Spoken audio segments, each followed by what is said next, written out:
Hi and welcome to this Blueberry Markets video update with me, John Kibler, head currency analyst.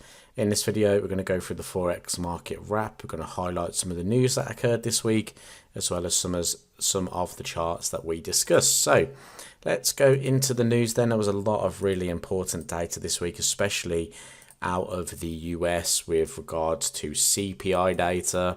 We also had core retail sales as well as core PPI data and normal PPI data. Now, this all culminated in rises. We saw rises pretty much across the board here for the US, which is then going to have an effect on what the Federal Reserve do in the future. Now, the Fed have talked about being in a deflationary environment. They've talked about the fact that they can slow the pace of tightening. However, I think that's going to be thrown off the table. I think the Fed are now probably going to talk about hiking rates again and hiking rates for longer. Excuse the handwriting there. But yeah, hiking rates for longer will probably be what the Federal Reserve come out with next. And the dollar strength is back in the market. So I'm expecting that dollar to remain strong. We have had a bit of a pullback on that dollar strength today. That might be down to some profit taking in the market and things like that. So we can take a look at that on the charts. In other news though, we had some other data. Obviously we had some CPI data out of the UK and we had some CPI data out of Switzerland. We also had some employment and unemployment rate out of Australia. The employment rate came in higher than previous but way below expectations at minus 11.5k. So the unemployment rate also went up in Australia, which isn't particularly good for the Aussie dollar. So let's check out what's going on in the markets at the moment and how we perform this week. So we looked at euro dollar. We talked about basically the market breaking through this area in here, holding at the 1.0775, 1.0775 I should say, and we kind of held at this low in here. Now price also kind of retested the other side of the trend line as resistance, and then we've seen price kind of decline to the downside there. And we expected price to maybe try and find this area down through here. We didn't expect obviously this week over the next sort of coming weeks.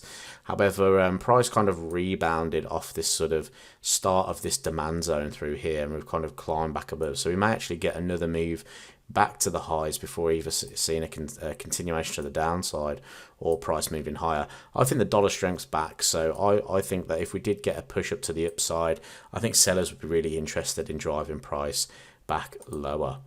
On pound US dollar, then you can see that we were looking for some downside this week, and price again rejected the 122 handle. We came up into around about the 122.50 before declining to the downside and closing back within that previous range there.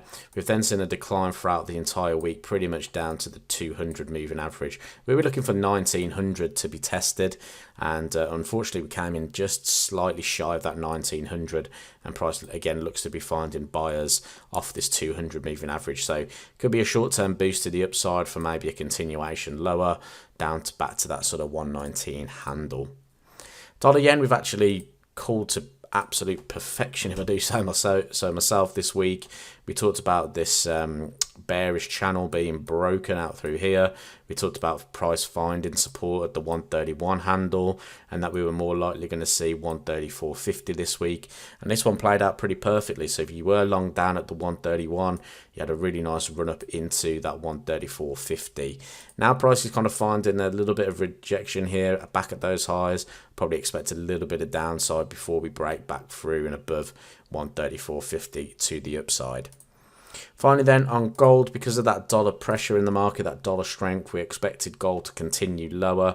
We highlighted a little zone through here where price found a rejection, and yeah, price can basically continue to the downside. It came into our area of support where we expected a little bit of buying to come back in, so not too surprised to see that turnaround here today. Maybe we're going to see another lower high, maybe back in at this 1860 zone before seeing that $1,800 zone, which is what we're expecting to see from gold in the near future. So I hope you enjoyed all the content this week. I hope you've learned a lot. I hope you've gained a lot of knowledge in the markets and gained some pips as well. So if you did, leave this video a like, subscribe to the YouTube channel to see some more of our Forex trading content, and I'll speak to you in the next video.